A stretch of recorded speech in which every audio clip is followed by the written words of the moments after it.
श्रीराम समर्थ. भगवंताजवळ काय मागावे? कल्पना म्हणजे मायेचे हत्यार. कल्पना रहित थोडे नाम देखील फळ देईल.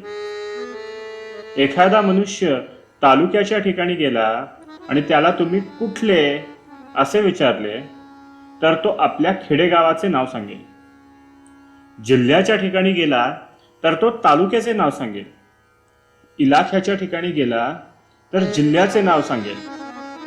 तसेच दुसऱ्या प्रांतात गेला तर आपल्या इलाख्याचे नाव सांगेल आणि परदेशात गेला तर आपल्या देशाचे नाव सांगेल.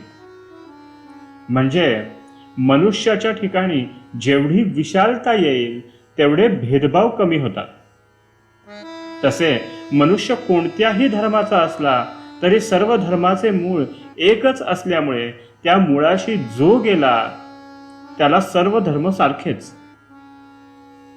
पण एवढी विशाल दृष्टी येईपर्यंत जो ज्या धर्मात जन्माला आला त्या धर्माचे आचरण करणे हेच हिताचे असते. सुख मिळवण्याच्या आपल्या सर्व कल्पना आज खोट्या ठरल्या आहेत. आपण प्रथम अशी कल्पना केली की श्रीमंतीमध्ये सुख आहे. त्याप्रमाणे रगड पैसा मिळवला तरी आपल्याला जर सुख मिळाले नाही तर आपली कल्पना खोटी होती असे म्हणायला काय हरकत आहे? एकच वस्तू एकाला सुखरूप वाटते तर दुसऱ्याला दुःखरूप वाटते. म्हणजे ती वस्तू मुळात दोन्ही नाही, सुखरूप नाही किंवा दुःखरूपही नाही. जी वस्तू आज आपल्याला सुखाची वाटते ती उद्या तशी वाटेलच असे नाही. आपली बुद्धी स्थिर नसल्यामुळे आपली कल्पनाही स्थिर नाही.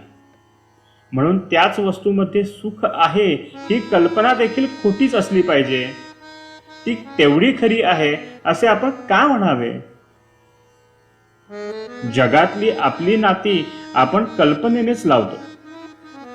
ती नाही म्हणायला किंवा विसरायला आपणच तयार होतो. आपल्यावर संकट आले की आपल्याला पूर्वीच्या गोष्टी, नाती वगैरे गोड लागत नाहीत. त्यावेळी आपल्याला चैन पडत नाही. हा सर्व कल्पनेचाच खेळ आहे. एका काट्याने दुसरा काटा काढावा आणि नंतर दोन्ही टाकून द्यावे. त्याप्रमाणे एका कल्पनेने दुसरी कल्पना मारावी आणि शेवटी दोन्ही कल्पना नाहीशा कराव्या.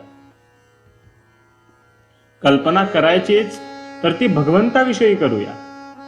भगवंत हा दाता आहे, त्राता आहे, सुख देणारा आहे अशी कल्पना आपण करूया. त्यात खरे हित आहे आणि त्यानेच संसार खरा सुखाचा होईल.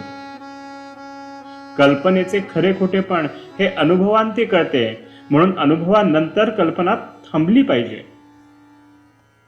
अशा रीतीने कल्पना थांबल्यावर आणि वृत्ती स्थिर झाल्यावर तिला स्थिर वस्तूवर चिकटवून ठेवली पाहिजे. भगवंत ही अशी एकच स्थिर वस्तू आहे. अमुक एक वस्तू मजपाशी आहे म्हणून मी सुखी आहे या वृत्तीमध्ये राम नसून काही नसताना वृत्तीचे समाधान टिकले पाहिजे आणि वृत्ती भगवंतापाशी स्थिर झाली पाहिजे. हेच परमार्थाचे खरे मर्म आहे. आजचे बोधवचन: कल्पना म्हणजे मायेचे हत्यार. कल्पना रहित थोडे नामही फळ देईल. जानकी जीवन स्मरण. जय जय राम.